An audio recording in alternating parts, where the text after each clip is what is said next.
Meus cumprimentos com todo carinho a todos vocês, e é com prazer que eu estou aqui novamente para falarmos de outro assunto da língua portuguesa. É o aspecto gramatical da regência.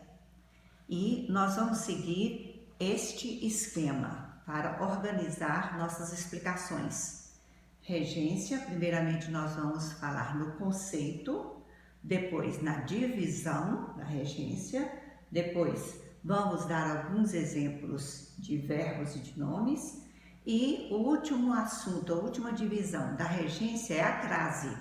Só que a crase nós não vamos tratar dela hoje, porque ela é um assunto à parte, faz parte da regência, mas por sua extensão ela será estudada na próxima oportunidade. Primeiro item, regência é o conceito. Primeiro item, conceito. O que é regência? Regência vem do verbo reger, que significa comandar, ordenar. Então, são as relações de comando, as relações de regência entre algumas palavras da frase e seus determinantes. O que são determinantes? São palavras que acrescentam alguma informação ou completam a informação de uma outra palavra. Essas palavras que normalmente recebem determinantes são verbos, em sua maioria, e também temos nomes. Por isso mesmo é que nós temos a parte segunda, que é a divisão. É a regência verbal e a regência nominal, dependendo das palavras que vão receber esses determinantes. Portanto, começando com a divisão, regência verbal. A regência verbal, como o próprio nome indica, depende da transitividade do verbo, ou seja, o verbo vai comandar a regência de acordo com a transitividade dele. E o que é transitividade? São os caminhos que um verbo percorre para ter sentido completo na frase. Às vezes, ele exige uma complementação, às vezes ele não exige essa complementação para transmitir uma mensagem com sentido completo. Então, nós temos aqui, quanto à transitividade, que é a base da regência verbal, quanto à transitividade, os verbos são destes tipos aqui. Eu começo com um exemplo e dou a identificação adiante. Quando nós usamos uma frase como os ursos hibernam, nós temos o sujeito, vocês já conhecem, temos a declaração aqui constituída só do verbo hibernam. Se eu falar só o sujeito e o verbo, todo mundo entende. Por quê? Porque o verbo hibernar é um verbo de sentido completo, ele não precisa de complemento. Eu posso acrescentar algum determinante, mas esse determinante será acessório, só se eu tiver algum interesse em esclarecer algum outro aspecto, como o lugar onde eles hibernam, como o momento em que eles hibernam, mas é um termo acessório, porque esse verbo não exige complemento para nós entendermos, por isso ele é chamado de verbo intransitivo, que significa não transitivo, ou seja, ele não precisa transitar para um complemento para ter sentido completo. Continuando, os ursos procuram alimentos. Se eu falar só os ursos procuram, aí nós vemos que a frase fica com sentido incompleto. Por quê? Por causa do verbo procurar. Eu tenho o sujeito, os ursos procuram. Os ursos procuram. Quem procura, procura alguma coisa. Então, o verbo transitivo, ele precisa transitar para um complemento para ter sentido completo. E o complemento aqui é alimentos. Os ursos procuram alimentos. Esse complemento liga-se ao verbo, completa o sentido do verbo de modo direto. Não existe nenhum elemento de ligação aqui entre alimentos e procuram. Por isso, esse verbo é classificado como transitivo direto. Ele tem uma relação direta com o verbo.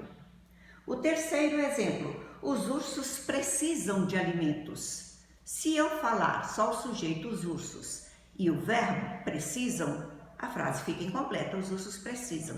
Imediatamente o cérebro exige. Quem precisa, precisa de alguém ou de alguma coisa. Então, o verbo precisar, ele é um verbo transitivo, porque ele precisa transitar para um complemento para ter seu sentido completo. E qual foi o complemento? De alimentos. Observem que a palavra alimentos é o complemento do verbo precisar. E entre a palavra alimentos e o verbo, existe um elemento de ligação, que é a preposição de. Quando nós temos essa preposição no meio do complemento e o verbo, entre o complemento e o verbo, nós falamos que é uma relação indireta, por isso o verbo precisar é um verbo transitivo indireto. No quarto exemplo, os ursos dão alimentos aos filhotes. Se nós falarmos os ursos dão, também a frase fica incompleta. O cérebro já imediatamente vai exigir. Quem dá alguma coisa a alguém. Então, o verbo dar, ele exige dois complementos. Dão o quê? Alimentos. Uma relação direta, sem preposição. Então, isso aqui vai ser um complemento direto do verbo precisar. E o outro é aos filhotes. O complemento aqui, os filhotes, está ligado ao verbo dar mediante uma preposição, a preposição a. Então, a relação entre alimentos e dão é uma relação direta. A relação entre os filhotes e dão é uma relação indireta. Portanto, o verbo dar é um verbo transitivo, direto e indireto. E isso aí é a base da regência verbal.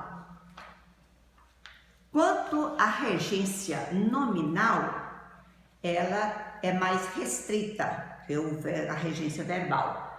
Na regência nominal, nós temos, a regência nominal ocorre com nomes transitivos. Ora, em gramática, nome e verbo são palavras de funções diferentes, gramaticalmente. Então, nós temos verbo ao contrário de nome. Nome são alguns substantivos, né? Todo substantivo é nome, aliás, mas para a regência nominal, os nomes transitivos são sempre alguns substantivos abstratos, alguns adjetivos e alguns advérbios. Não são todos os substantivos abstratos, não são todos os adjetivos, não são todos os advérbios. Aliás, é até uma pequena quantidade dessas classes de palavras que fazem parte da regência nominal. E tem sentido incompleto. E se esses substantivos abstratos, esses adjetivos, esses advérbios têm sentido incompleto, eles vão exigir um complemento. Esse complemento aqui na regência nominal vai ser sempre preposicionado, sempre vai ter uma preposição. Aí vocês vão ter que se lembrar da lista das preposições, porque vocês viram que na regência verbal existe o verbo transitivo indireto e o verbo transitivo direto e indireto, que esses verbos exigem preposição.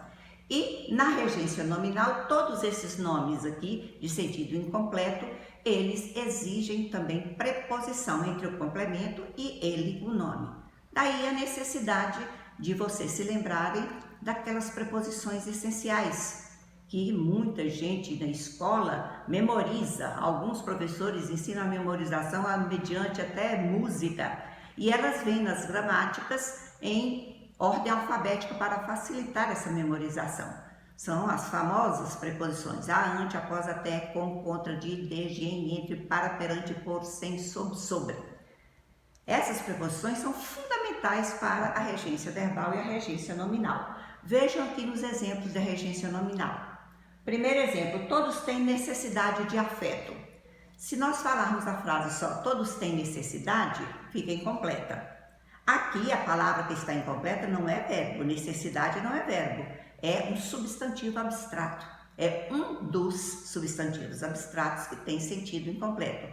Quem tem necessidade de alguém ou de alguma coisa. Portanto, se eu parar na palavra necessidade, fica o pensamento incompleto. Eu preciso colocar o complemento, que é afeto.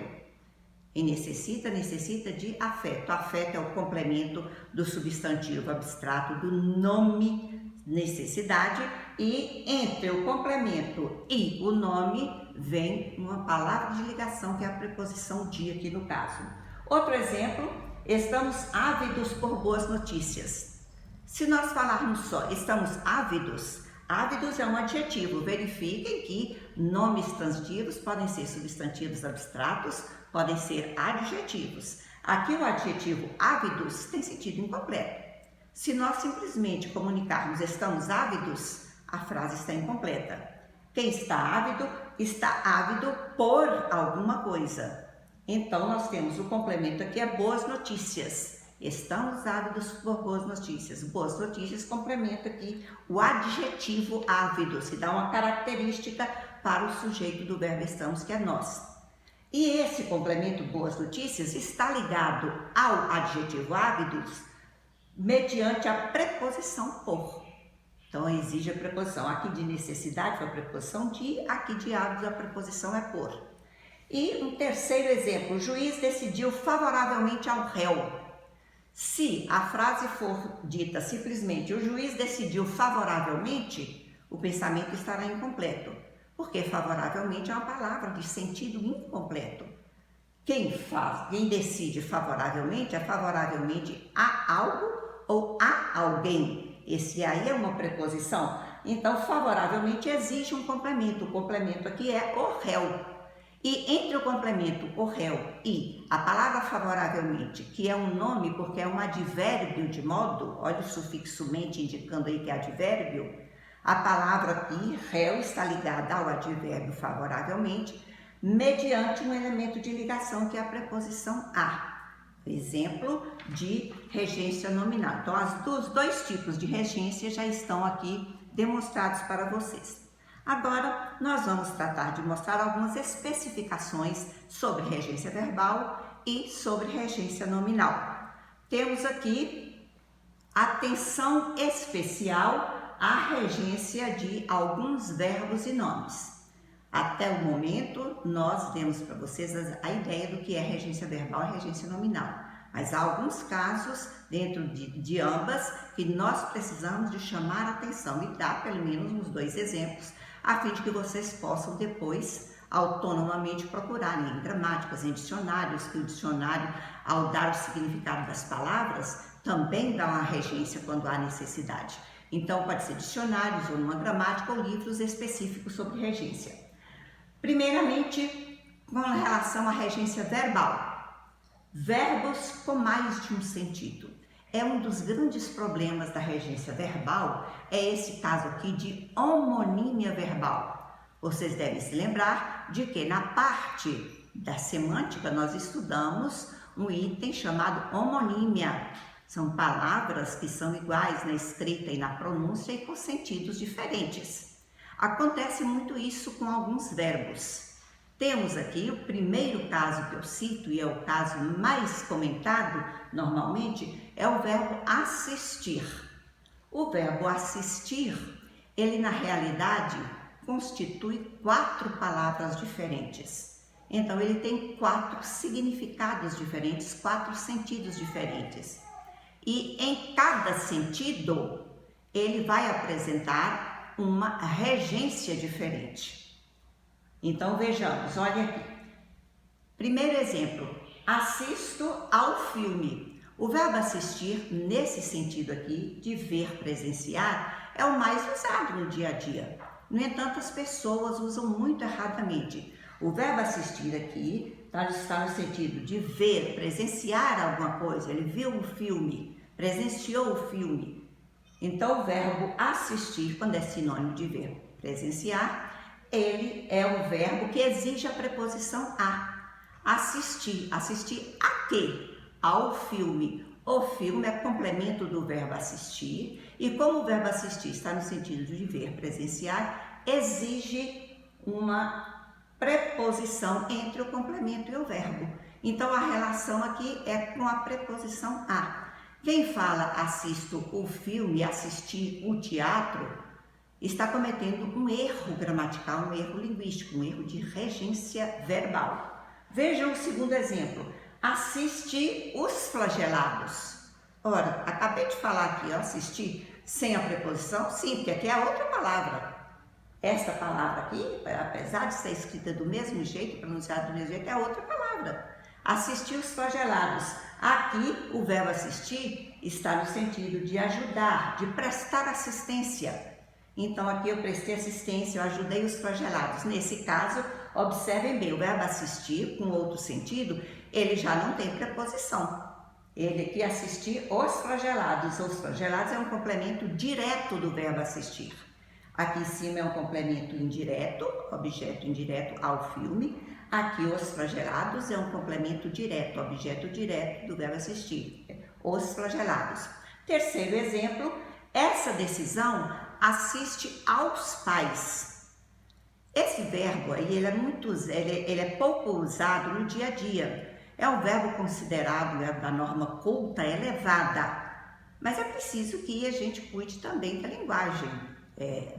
Melhorar a cada dia. Quem usa o verbo assistir nesse sentido demonstra um bom nível de conhecimento da língua. Então, em linguagem culta, nós devemos procurar usar um linguajar mais elegante. Então, nós temos essa decisão assiste aos pais. O verbo assistir aqui está com o complemento os pais com a preposição a. Então, está com um elemento entre eles dois. Então, o verbo assistir aqui é transitivo indireto, porque ele está no sentido de caber, ser de competência. Então, essa decisão é de competência dos pais, é nesse sentido, cabe aos pais, é esse o sentido. E exige a preposição a. E o último exemplo do verbo assistir é o menos usado no Brasil. É o menos usado no Brasil e pouca gente sabe desse sentido. Laura assiste em Itabuna. Muita gente não entenderia essa frase. Por quê? Porque não conhece o quarto e último sentido do verbo assistir, que é uma palavra homônima. Assistir aqui não tem o mesmo significado daqui, nem daqui, nem daqui. Assistir é outra palavra. Assistir aqui significa morar, residir.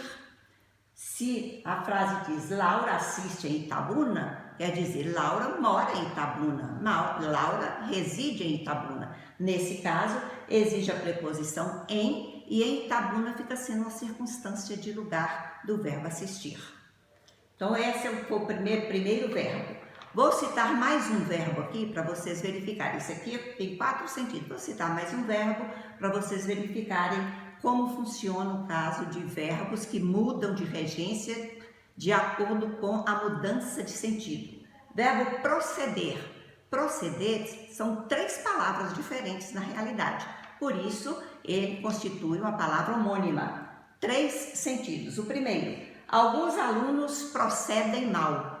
O verbo proceder aqui recebeu uma circunstância de modo, é o modo como os alunos procedem. Nesse sentido, o verbo proceder significa comportar-se e não tem nenhuma preposição entre a circunstância e o verbo. Segundo exemplo, esta informação procede. Ponto final. Posso dizer isso? Posso, perfeitamente, está incompleto não, porque aqui é outro verbo. E o verbo proceder aqui significa ter fundamento. Quer dizer, essa informação tem fundamento, essa informação procede e não precisa de determinante algum. Posso parar a frase aí, que ela está lá completa. E temos, o juiz procederá aos ritos finais. Aqui nós já temos, o juiz procederá e os ritos finais estão completando o verbo proceder. E aqui nós temos esse complemento, objeto indireto, está ligado ao verbo mediante a preposição a. Tem um elemento de ligação entre o complemento e o verbo, por isso o verbo aqui é transitivo indireto. E por quê? Olha o sentido dele, dar andamento. O juiz procederá aos ritos finais, quer dizer, o juiz dará andamento aos procedimentos finais. Então, nós temos aqui 2 bons exemplos de verbos que mudam de regência de acordo com a mudança de significado. Vou mostrar aqui a vocês alguns outros verbos, sugerir que vocês procurem em gramáticas, procurem em dicionário ou em livro específico de regência. Chama atenção para esses verbos. É óbvio que eles não são só esses. Nós temos algumas dezenas de verbos na língua portuguesa que estão nesse caso. Eu estou citando aqui alguns que são mais usados e para os quais a gente chama atenção. Ou ver outros verbos com mais de um sentido. A exemplo de verbo implicar, tem 2 sentidos. Vem com o primeiro sentido, ele vem sem preposição. O segundo sentido vem com a preposição com. Verbo aspirar, ele tem 2 sentidos. Um sentido, ele vem com um complemento sem preposição. E vem no outro sentido, ele vem com um complemento com a preposição a. O verbo visar tem 3 sentidos. Para cada sentido, ele tem um comportamento sintático diferente. Num sentido, ele vem sem preposição. No outro sentido, ele vem sem a preposição também. E no terceiro sentido ele vem com a preposição a. Outro verbo para o qual eu chamo a atenção é o verbo competir, que tem dois sentidos. Num dos sentidos, ele vem com o determinante dele com a preposição a. No outro sentido, ele também vem com preposição, só que a preposição com. Aí ele muda o sentido. O verbo precisar, que é tão comum no dia a dia, e ele possui dois sentidos. O primeiro sentido, que é o que a gente mais usa, ele vem ligado a seu complemento, a seu determinante, pela preposição de. E no outro sentido, ele vem sem preposição. E aqui eu coloquei etc, que é para vocês prestarem atenção a esses tipos de verbo. É impossível a gente citar todos, lógico, nós temos dezenas e dezenas de verbos nessa situação. Ainda temos uma outra situação da regência verbal para chamar a atenção de vocês. São verbos que têm um sentido só, mas que têm sua regência, às vezes, complicada pelo uso inadequado. Então, verbos com só sentido, que têm regências que exigem atenção. Eu citei aqui para vocês também, dois exemplos aqui, mais dois exemplos adiante, e citei outros para vocês, somente vocês procurarem. O primeiro aqui, que o brasileiro usa errado demais, é o verbo preferir. Ele só tem um sentido. Agora, ele é usado da seguinte maneira: prefiro futebol a basquete. Então, ele é um verbo transitivo direto, que prefiro o quê? Futebol, ligado a ele sem preposição, objeto direto. Então, ele é um verbo transitivo direto. Mas eu prefiro futebol a basquete. Quem prefere alguma coisa a outra coisa. Aqui a outra coisa, basquete, que é a coisa preterida, vem com a preposição a, então uma relação indireta. Então o verbo preferir é um verbo transitivo direto e indireto. A coisa preferida vem sem preposição. A coisa preterida vem com a preposição a.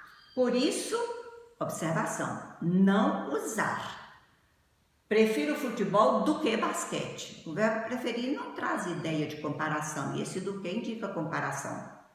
Prefiro mais futebol do que basquete. Agravou-se o erro aqui. Além do que, colocou mais. E o exagero? Prefiro 1000 vezes futebol do que basquete. Agravou mais ainda o erro. Então, essas três situações aqui são abominadas pela gramática. Não façam uso dessas formas. Outro verbo também do dia a dia que as pessoas usam cometendo erro é o verbo obedecer e automaticamente seu antônimo desobedecer. Funciona do mesmo jeito, comporta-se do mesmo jeito. O bom filho obedece aos pais. Quem obedece, obedece a alguém ou a alguma coisa. Se eu falar só o bom filho obedece, fica incompleto.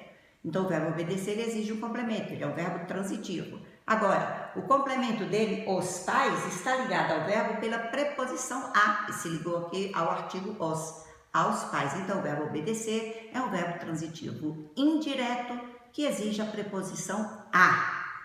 Então, falar o bom filho obedece os pais é erro de regência e é erro grotesco. O bom filho obedece-lhes. Se eu precisar de substituir o aos pais numa redação ou numa fala, porque eu já repeti muito os filhos, os pais, então eu vou substituir. Posso substituir por um pronome pessoal, porque vocês sabem que o pronome pessoal, os pronomes são palavras que substituem outras palavras, substituem substantivos. Se eu precisar de substituir aos pais por um pronome para evitar a repetição excessiva de aos pais, eu posso substituir pelo pronome lhes. O bom filho obedece-lhes. Eu não posso colocar o pronome os, como muita gente faz na fala e na escrita, obedece-os. Por quê? Porque o pronome o, a, os, as, pronome pessoal obliquatum, o, a, os, as, faz o papel de objeto direto, complemento que não tem preposição. Como aqui o objeto é indireto com a preposição a, eu tenho que substituir pelo pronome lhes, que exerce sempre a função de objeto indireto. Muito cuidado com este verbo. Outro verbo para o qual eu chamo a atenção, que é muito usado até em trabalhos escolares, muito usado em dissertações e usado em dissertações de mestrado, trabalho de conclusão de cursos, a gente vê muito esse verbo aqui, é o verbo corroborar. O verbo corroborar, ele é o verbo que é usado da seguinte maneira: o resultado das pesquisas corrobora as previsões. O verbo corroborar significa confirmar, ratificar, e não exige preposição alguma. Há pessoas que colocam a preposição com, como se o verbo corroborar significasse concordar. Se fosse o verbo concordar, seria quem concorda, concorda com alguma coisa. Mas corroborar significa confirmar. É como se eu dissesse: o resultado das pesquisas confirma as previsões. Portanto, não tem preposição com o verbo corroborar, ele é verbo transitivo direto. E o verbo chegar, que também é um verbo comum do dia a dia e que nós brasileiros usamos muito com a regência inadequada. Os turistas chegaram ao hotel. Quem chega, chega a algum lugar. O verbo chegar exige uma circunstância de lugar, mas com a preposição a. Então aqui eu tenho o hotel, é o lugar, a circunstância de lugar. Se liga ao verbo chegar mediante a preposição a aqui no meio. E nós brasileiros temos o hábito de usar com a preposição em. Chegar. Os turistas chegaram no hotel. É errado, porque no é em mais o. O verbo chegar não aceita a preposição em, é a preposição a, o correto. Chegaram ao hotel.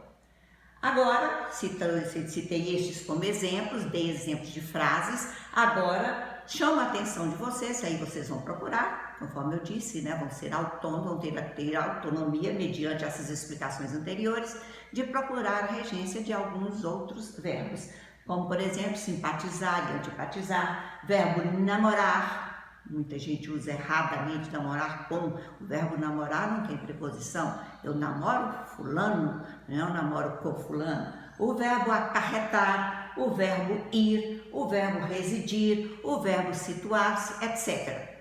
É impossível nós falarmos também sobre todos, porque são muitos. Portanto, eu dei exemplos com alguns, chamei atenção para outros e mais verbos vocês vão encontrar.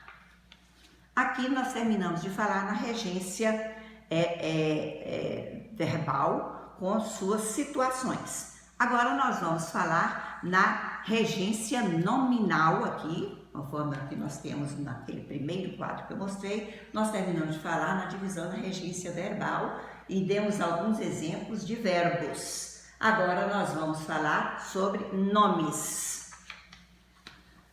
Nomes transitivos que exigem atenção quanto à regência. Aqui nós temos o adjetivo residente, domiciliado, situado ou cito. Se eu coloquei situado / cito, porque cito é uma forma reduzida de situado, que inclusive é muito usada em linguagem jurídica, É uma forma reduzida desse adjetivo situado. Exigem a preposição em. Josué é residente em Brasília. Então aqui nós temos que usar a preposição em, indicando o lugar em que Josué é residente. Residente é um adjetivo e exige a preposição em para o lugar, residente em Brasília. A propriedade rural fica situada no município de Varginha. Então no é em mais o, olha a preposição em aqui. É muito comum nós vermos até documentos jurídicos colocando com a preposição a, a propriedade rural fica situada a tal localidade. Não é a preposição em. Nós temos, e é derivado do verbo situar-se, é derivado do verbo residir e obrigatoriamente exige a preposição em para indicar o lugar. Outra palavra que é nome, também com relação à sua regência. Aversão. Aversão é um substantivo. Quem tem aversão a alguém ou a alguma coisa, ou então de alguém ou de alguma coisa. É correto gramaticalmente eu usar ou a preposição a ou a preposição de. Ela tem aversão a lugares movimentados. há lugares movimentados, aqui é o complemento do substantivo aversão, que é um substantivo abstrato, é um nome transitivo. Eu não posso falar só ela tem aversão, eu tenho que colocar o complemento, e o complemento vem com a preposição a. Posso dizer também, ela criou a aversão de você. Se eu falar ela criou a aversão, fica incompleto, porque a palavra aversão é uma palavra transitiva, é uma palavra incompleta, e é um nome, é um substantivo abstrato. E o complemento aqui, você, vem ligado a palavra aversão pela preposição de. Então, eu posso usar a preposição a ou a preposição de com o substantivo aversão. Chamo a atenção de vocês para outros nomes, que também vocês vão procurar verificar a regência nominal adequada. Olha, o advérbio de lugar perto, quem mora perto de, tem preposição de. Longe, referentemente, quem fala referentemente a alguém ou a alguma coisa. Ávido, consciência, consciente, etc. Também são vários casos e aqui, a partir desses exemplos anteriores e das explicações, vocês têm que estar habilitados a autonomamente procurar dirimir outras dúvidas. Atenção! Diferença de preposição acarretando diferença de sentido. Isso acontece com alguns nomes. Ou seja, aqui podemos usar a preposição diferente, mas o sentido de aversão continua o mesmo. Agora, prestem atenção. No substantivo abstrato fuga. Fuga pode receber a preposição a e pode receber a preposição de. Só que os sentidos ficam diferentes. Vejam só. É uma frase que se fala muito na escola. Professor de português, professor de redação, para quem vai fazer vestibular, quem vai fazer concurso. A fuga ao tema na redação eliminou o candidato. A fuga ao tema. Tema aqui é o alvo da fuga. Então aquele tema sofreu a fuga. Então aqui usamos a preposição a. Olha o outro exemplo. A fuga do presidiário preocupa as autoridades. Aqui a fuga está com a preposição de. Só que aqui muda o significado. Aqui o presidiário ele foi o agente da fuga. Por isso é que é inadequado a gente falar a fuga do tema na redação. Fica parecendo que o tema saiu fugindo, praticou a ação de fugir. Não, ele sofreu a ação de desaparecer. Então a pessoa que fez a redação é que fugiu ao tema. E aqui embaixo foi o presidiário que encetou a fuga. Então, por isso, quando você usa o substantivo abstrato fuga com a preposição a, tem um sentido, com a preposição de tem outro sentido.